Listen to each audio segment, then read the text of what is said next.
नमस्कार, TV news में आपका स्वागत है। मध्य प्रदेश के ग्वालियर की मान्या चौहान उन भाग्यशाली युवाओं में शामिल है जिन्होंने मंगलवार को यूपीएससी द्वारा घोषित फाइनल परिणामों में न केवल अपनी जगह बनाई बल्कि शानदार रैंक भी हासिल की। इसकी सूचना मिलने पर उनके घर जश्न का माहौल है, बधाइयों का तांता लगा हुआ है। लेकिन शर्मीले स्वभाव की मान्या को अपनी जिंदगी को लेकर ज्यादा बातें करने पर झिझक महसूस होती है। बात करते हुए उन्होंने सफलता तक पहुंचने की अपनी जर्नी बताई। मान्या की जर्नी उनके धैर्य, जिद और जुनून के साथ कठिन मेहनत को भी बयां करती है। खास बात तो यह है कि मध्यम वर्गीय परिवार की इस बेटी ने ना कोई कोचिंग ज्वाइन की और ना ही पढ़ाई के लिए ग्वालियर से बाहर कदम रखे। पहले अटेम्प्ट में असफलता हाथ लगी और दूसरे में इंटरव्यू तक पहुंची, लेकिन फाइनल लिस्ट में जगह नहीं बना सकी।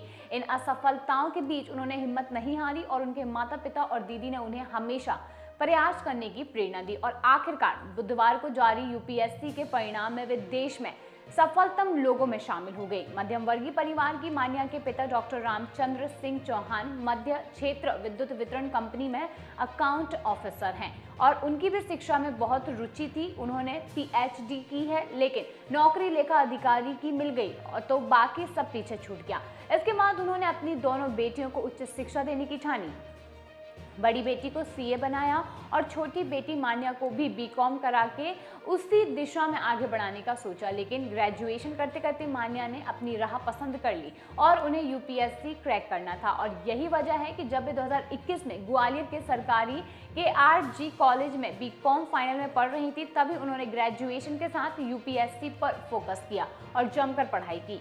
बीकॉम और यूपीएससी प्रीलिम्स दोनों की परीक्षाएं एक साथ थी। वे ग्रेजुएट तो हो गई लेकिन यूपीएससी में पास नहीं हुई। मान्या कहती हैं कि असफलता निराश तो करती है, मुझे भी निराशा मिली थी, लेकिन मेरी माँ, पिता और मेरी दीदी ने उसे मुझ पर हावी नहीं होने दिया। उनकी प्रेरणा से हमने फिर से किताबें उठाई और पढ़ाई में जुट गए और उस दिन बड़ी खुशी मिली जब 2022 की यूपीएससी परीक्षा का रिजल्ट आया। मान्या ने पहले प्रीलिम्स और फिर मेंस को क्लियर कर लिया।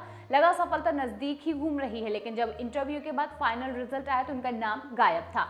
फिर वही निराशा, फिर वही प्रेरणा स्रोत माँ, पिता और दीदी, और उन्होंने ऊर्जा भरी तो वे फिर से जुट गई और मेहनत और जुनून के साथ जमकर पढ़ाई की।